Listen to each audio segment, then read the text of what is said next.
Guess who got brands talking? Brandlive.co.za.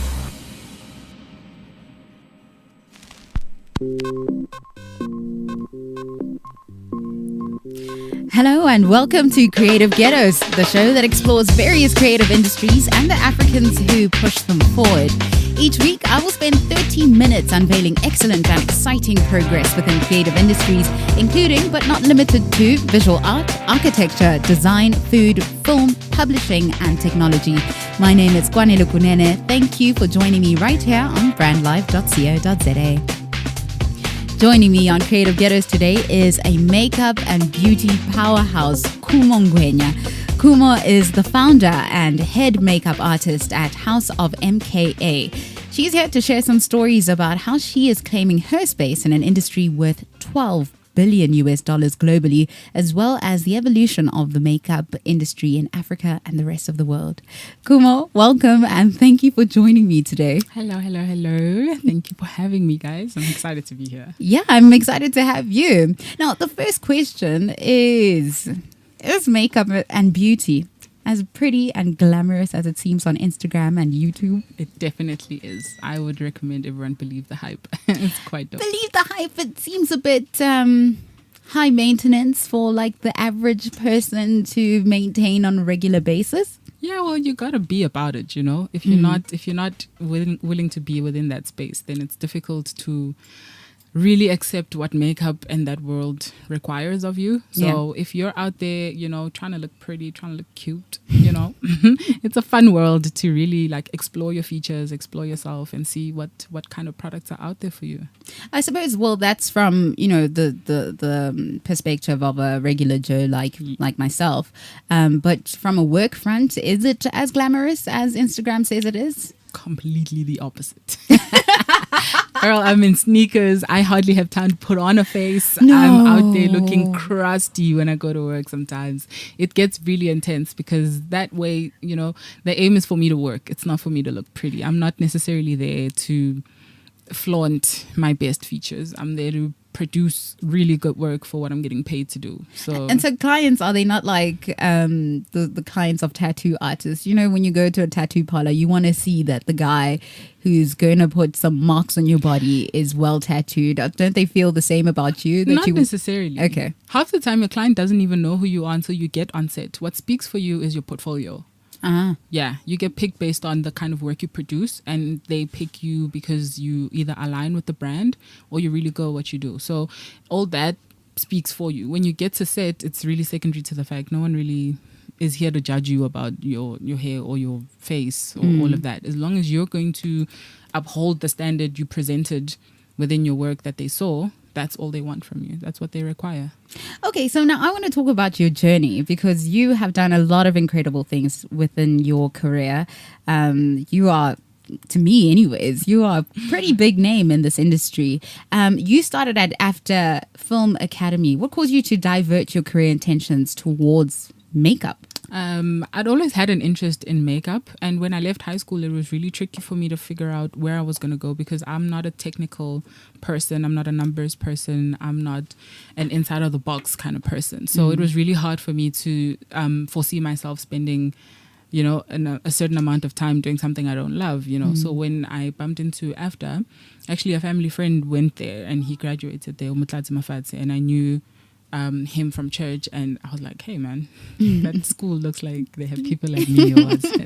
So when I got there, you know, the prospectus actually included the field of makeup. Well, it's called CMS at AFTA. So you basically learn the basics about doing makeup and doing prosthetics in specific, because it is a film academy. So the content that we deal with there is film and television. So I then had to go to a school called Makeup Academy after that, where I specialized then with beauty makeup, which is a little different to what film requires. So, and you never wanted to act? I did acting in first year. Guys. It was not pretty. Let's just say it doesn't look easy, you know. Okay. It doesn't look easy, and it's not easy. It requires a whole lot of you. which for me, I'm used to being behind my work. Yes. So I'm not at the forefront of anything ever. So yeah, acting, I tried it out. I respect it, but no, it's maybe in the future. I don't know, but Yeah, yeah, there's in a lot school- of loosening up that you're going to have to do for Yeah. that. I completely get that. Now tell me about the process to getting to this point in your career. What was it like? What are some of the challenges that you faced? I went through a lot, because I started out in an era where makeup wasn't necessarily the most lucrative job you could choose, fresh out of varsity. So I had to find my way around and figure out what I wanted to do. So I also didn't have the guidance of an older sister in terms of, career talk and let's figure out what you like and all of that. So I had to man it. Like I did everything, girl. I was on every set. I was doing commercials. I was doing film. I was doing music videos. I was traveling a lot, like far sooner than my parents probably expected me Wow. to gain my independence. Internationally? Internationally, when I was in 2013, yes, Okay, I okay. moved to Dubai for 2 years. So yeah, Incredible. I've done a lot. I've been around. And what did you do in Dubai? I was still working as a makeup artist. I actually worked for Bobbi Brown in South Africa before I left. Yes. And when I went that side, I found a Bobbi Brown again, and I was like, woohoo, yeah. Okay, so you just moved, packed your Yeah. bags, and you didn't really know what it is that you wanted to do there. I'm a Sagittarian, so generally adventure is my thing. So when the opportunity to go abroad came up, I didn't feel any hesitation. I was like, hey, it's something new. Let me see what I can do with myself. Before then, I didn't even know there was a place called Dubai. So I literally went off on a limb, got there, 50-degree heat. No one speaks English really well. And it was like a really trippy time. But I've always known I wanted to do makeup. So everything I did that side had to align with makeup. So I didn't deviate ever from my plan. And tell me, when you start out in the industry, what is it like getting paid? Is it good? Are you making ends meet? Are you making the week meet? As a freelancer, it's a combination of everything. You learn over time how to make your freelance work pay out as an invoice that is a salary type of structure.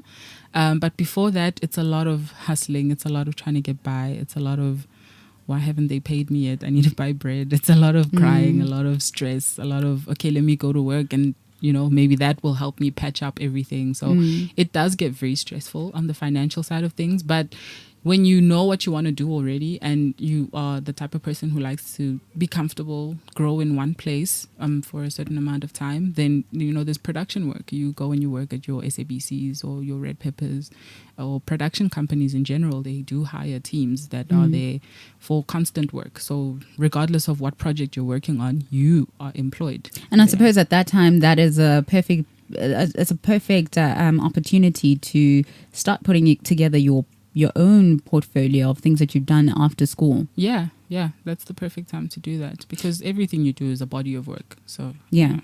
And so, who would you say the biggest clients in the industry are in terms of getting a regular income and also getting the stacked up income? I won't lie. I'm a hustler by nature, so I like a lot of money. So the only way I can make a lot of money is to be everywhere and to be able to do as many gigs as I can do. Whereas a set income comes in at a set amount at the same time every month, which is not exciting for me. So yes, the downer is that you have to kind of struggle it out in the beginning, but the best part for me is knowing that I create the wealth I want to have. So if I've got goals and I want to buy a house or I want to buy a car or I want to travel, I want to go somewhere, that's the target I set for myself and I kill it. I go to every gig. I make sure I get booked. I do my own PR. I do my own marketing. I do a really outstanding job when I'm with my clients so that they can try and, referral, word of mouth has been like my strongest tool. So for me, income basis is based on the kind of backbone you have to make it. Yeah, to push yourself forward. Push yourself, yeah. And the industries that you focus on, is there a specific industry that you focus on where you know that, okay, here I know I'm going to kill it often, or how does it work for you? I think I've been doing this a long time now. So through the stages of my career, I've had phases where I felt like I should be everywhere for the sake of being everywhere. It wasn't about the money. And then I grew or evolved into doing productions because I felt like I enjoyed keeping up with scripts. I enjoyed continuity. I enjoyed the structure of it all. I enjoyed seeing the same people over and over again. Evolved into not wanting to see people and working on my own and just changing clients. And now I'm at a stage where I really want to focus on editorial work. I love being in the studio. I love studio work. It's just, there's something about it that just speaks to me. Magic. Outside of It's that, magic. it's bridals. So I love me a bride. I love making brides feel like queens and goddesses on their special day. And that's where I've really honed my skill and focused my craft onto refining it well enough to still make a bride look and feel like herself, just like 10 times better. It's like, ooh, girl, it's a glow up. Your face beats. Girl, you know, you got a crush on yourself when you're done. Okay, let's talk about the people that you've worked with or the companies that you worked with. The company that really gave me a chance was Afropulse Media, and that's when I really started out. And they're more in the sports faculty of things. That's just their basis where they started out, and they've really been killing it in that space. And moving past from that, you know, I've worked with Molosana, I've worked with Khumo Moloto. She's an exceptional. She's an editor for styling for Sowetan. Wow. But she's Incredible. actually like more than that. So that's why I struggled saying that. She's just a lot of great things, you know. I think I've been one to work with, you know, Shay Miggs. He's the guy that's been working with Ambitious right now. He got me on to doing Amanda Black's I Do video with Nula Sauce. Ways you did, I do. Yeah. So did you do Buntle and Pretty Ugly too? Pretty much. So my team and I got there and we basically just did all the makeup for the shoot. It was a really fun shoot. So your team, everyone is part of House of MKA. Yes, well, at the time it was the two of us, myself and Utuli. So we had like to man it, and you know, it was a pretty big cast, but we did everybody. Tell me about MKA, House of MKA. How did it start? When did it start? I can't say when, because it's always been a baby of mine, and I've had so many ambitions for it, and it just kept evolving over the years. So I would say professionally, maybe MKA really became a brand about 4 years ago. When I started really flexing my artistic muscle. So I've got a lot more design concepts. I curate certain projects. I do my own photo shoots as well. So I've worked with really incredible photographers, Jeffrey Rokotso. I've worked with Lebo Lukewarm. I've worked with John Baloyi for Destiny magazine. We've done a little spread in there as well. So there's like a lot of really significant moments that led up to me wanting to have a professional outlook on my work. So to be able to go to corporate and say, guys, I really feel like you need to give me this portion of work. I want to make your stuff look really amazing for your calendar or for your yearbook, or your execs need a face bead for that, you know, that gala evening. You know, I wanted to have something, a body that represents me really well. And House of MKA really did that. And how did this lead to Refresh Health and Beauty Spa? Refresh Health and Beauty Spa really came up as we've always wanted to have one, and now we have one. I've always really seen myself being an owner or an MD for a spa facility, and it's been a dream of mine to be able to run something like that. So Refresh is currently housed under CBE, which is Couture Beauty and Events Emporium, and that is our family conglomerate. So us being able to provide more than one service was really the aim behind getting Refresh. So it was just going to be our platform to push the one-stop shop concept we're trying to move with. So I'm a makeup artist. My sister's a photographer. My mom's a fashion designer. My dad's an accountant. He's, you know. Oh, you guys should just take over the show. We creative ghettos everywhere in your family. We're going to get there. Okay, so we're going to take a short break from now. Make sure that you keep listening, because after the break, we're going to get more insight about the makeup and beauty industry with Khumo Ngwenya. You're listening to brandlife.co.za, an industry first in the world of internet radio. Not only are we an internet radio station, we are an internet radio platform for your brand. So why not expose your brand to potentially thousands of listeners and improve your customer relationships and brand equity with podcasts and live broadcasts? Be sure to check brandlife.co.za for more information. brandlife.co.za, harnessing the power of internet radio. In your face, all over the place. We're on Online 24/7. 24/7. You're listening to the hottest internet station. Brand Live. No doubt.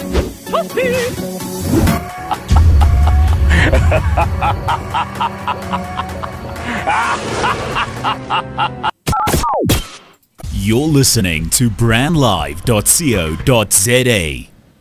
Welcome back. You're listening to Creative Ghettos. I'm Ngwenya. I'm still speaking to Khumo Ngwenya, the founder and head makeup artist at House of MKA. We're speaking about the makeup and beauty industry within Africa and as well as the rest of the world. But we're really just focusing on Khumo's come up at the moment. Tell us more about CBE and your family. And you know what, that got me before the break. And I'm just like, we need to know more about this creative family. Yeah, my parents really were at the forefront of us thinking as entrepreneurs. My dad's a businessman, my mom's a businessman, and I'm a businesswoman. So having that background, we've always kind of been inclined to seeing how they work, how they operate, how they think, how they get out there and do things and get things done for us. We really got to see where our things come from. And I suppose, did that make it easier in terms of being able to hone in your business skills and linking that with your creative side? Because I think a lot of creatives struggle with the business aspect of things. It definitely did. It was the world of a difference for us because most people don't get that privilege of being able to be taught the business side of your craft. You jump in because you're great at what you do and you love it and you're passionate and you've got fire for it, and then down the line you realize that you need to understand how contracts work, you need to understand how finances work, you need to understand your taxes and how you need to pay that back, and how to structure your fund, your prices, how to it's a whole big chunk of its own that you need to also get into, and the balance of your artistry and the business side become one, and that's when you start functioning in a really good space within your craft. So the fact that my parents had the best of both really came in handy for us. So the birth of CBE really came at them wanting us to be part of the legacy they're trying to leave for us. So Yes. It's not about them just doing all the hard work on their own and then we just get to reap the rewards. We're in it. Should they have to leave it to us to handle, we should be able to run things, and that's a very big responsibility for me also, because I'm the firstborn.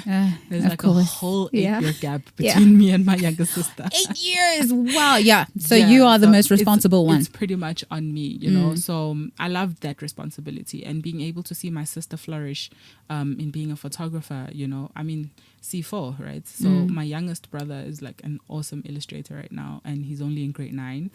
And my sister, the one above him, is really into culinary expertise in that space. So eventually, when we're all older, we're going to run an empire that's going to serve so many people in our You're like the country. Jacksons. I think we need a reality show. I think you do. And I want to be the friend that's reaping the benefits. I'll take you with, girl, don't worry. Will you take me with? Okay, so now you have learned all these skills from your parents and through your experience within the industry. And I know that you have a philanthropic initiative within House of MKA. I would like to actually just put it out there that I really believe that being able to teach another person skills that you've learned is one of the most important aspects of anything that you want to try to do. If you can't give back to somebody what you really struggled to know and they've got less than you, you need to be able to help somebody, you know. And what I try to do as much as I can is to mentor young girls who enjoy, what makeup looks like to them, or enjoy the feeling they get when they have to see someone looking pretty, or they see music videos and photographs, or they just page through a magazine and they're just fascinated by products. And it's a very beautiful space, and I just want to give of my time. I give of my expertise. I take them with me on sets. I get them to see the facilities. I get them to work. You don't come with me just to be shadow there and look pretty. No, you get in there. You're my assistant. I teach you based on what I need you to do when you're with me. And I feel like that's invaluable. Half of the girls I know most times can't make it through school. Funds are expensive. They really need the boost. Even Isn't if it's it just so for disappointing though that creative industries, they generate so much money, Yet funding to get people into schools is basically non-existent. Yeah, we're one of those countries where things tend to come to us a lot slower than, your first world countries, for example. So America can thrive at almost anything. They could sell a bar of soap and make a channel for it and a reality show for the company who made it, and we'll all watch it, Yeah. But when it comes to us trying to do stuff for ourselves, it's always a limited resource situation or greed by the powers that be. So there is money put out, but it's not really getting distributed the fair way.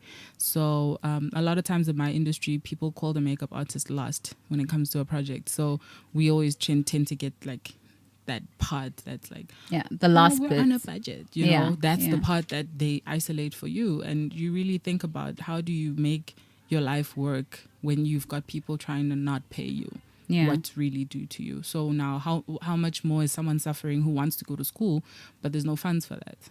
Okay, so now I want to speak about cashing in on this lucrative industry. As I said before, in Africa alone, the beauty industry is worth about 12 billion US dollars as of last year, which is about 150 billion rand. How do you think more Africans can capitalize on this existing market? I think the biggest part of that is doing your research. You have to research. You have to figure out a lot of things. You have to look at the money value. You have to look at the return on investment. You have to look at getting your capital right. You have to look at so many different aspects. There's a lot of moving parts to trying to create a brand that's going to be available in retail spaces, because that's also a very sensitive area to play in, because it's your success is based on the retail market. So if your consumer is not buying from you, you've invested so much, and it's going to go all down the drain really quickly. Before you even know it, it would be like you never existed. So the thing is to always research and timing. You can't rush it. You can't want to be famous now. You can't want to launch a lipstick now. You need to figure out a lot of aspects to your brand. What's going to make you stand out? What's going to make you relevant 10 years from now? All these brands that exist right now, your Estee Lauders, your Bobbi Browns, Rihanna, they're all going to make it because they've understood over a long period of time what they need to do and how they're going to sustain that business. So it's not just a trend, it's a sustainability for it. So Rihanna can do what she's doing, and it's great that she's doing what she's doing, but she's capitalizing on a market that's been forgotten. We're hard to cater to, apparently. We are difficult neglected. We are in fact, neglected. not even forgotten, neglected. And there's so many different varieties of skin tones within, people of color, and Rihanna capitalized on that. That's why she is successful. But why don't you think that Africans were able to be the ones who started such product lines where they cater to the very dark-skinned, to the very fair-skinned? Firstly, we don't have many brands in South Africa alone that cater to black people. That's still something that's untapped. And to get to that, it's almost like a closed industry. Like you have to know somebody who knows somebody who knows somebody. And then they can pass on your proposal. And there's a lot of channels you go through to get to that stage. You have to partner up with people who understand the pharmaceutical side of things, because your product can't be bought at China and then brought here and then slap a sticker on it and then all of a sudden, bam, we've got a product. If you're going to want to do something, it has to be literally homegrown. You have to try and manifest it within the country. But the funds for that are severely limited, because when you're looking at the government and certain organizations that do provide funding, it's almost impossible to get certain things done to be approved, because the structure of what you need or the requirements are not available online most times. Yes, true. So you'll go to that particular affairs office and you'll spend the whole day in a queue and then find out it's the wrong queue. And then go another day and you'll find out that you're missing certain documents, and then you're sent back. And then you'll go another day. That stuff, or that process, gets very tedious and very frustrating. And I can imagine, the ordinary South African who's just trying to make it out there to do something of their own is feeling very underrated, underestimated, or But I think it is starting to happen now. I mean, we're seeing some people are coming out with their own nail polish ranges, or skincare products. It's happening slowly. Yeah, but also not at the expense of the people who should be giving us the money. A lot of people have to save up for a long time to get capital of their own. Most brands want you to have something to offer before they can join you or before they can give you the platform to flourish with. And your how do you put that together? Like I said, when you're researching, you get to learn a whole lot of things, and networking is like a really big part of that, because you could have your best luck basically meeting someone who can link you up with the correct resources or link you up with the correct assistance in terms of getting legal documents prepared, registration processes, things like that really do help. So within my own capacity, I try really hard to stay humble and not get ahead of myself. It's a really big project to focus on. The minute you start deciding you want to release a line, you need to understand that you're putting everything you've got, every penny, every ounce of sweat, you are putting it into that. And that's what's going to sustain your longevity of what you're doing. Khumo, we've run out of time Already? I know. I wish we had an hour.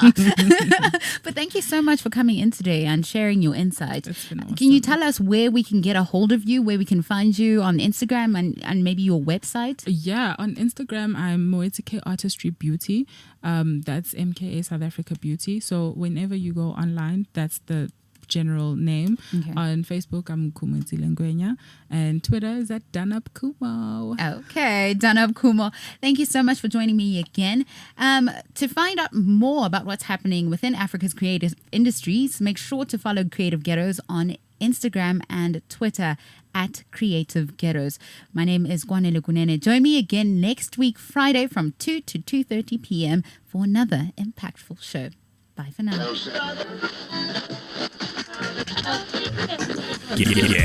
Guess who got brands talking? Brandlive.co.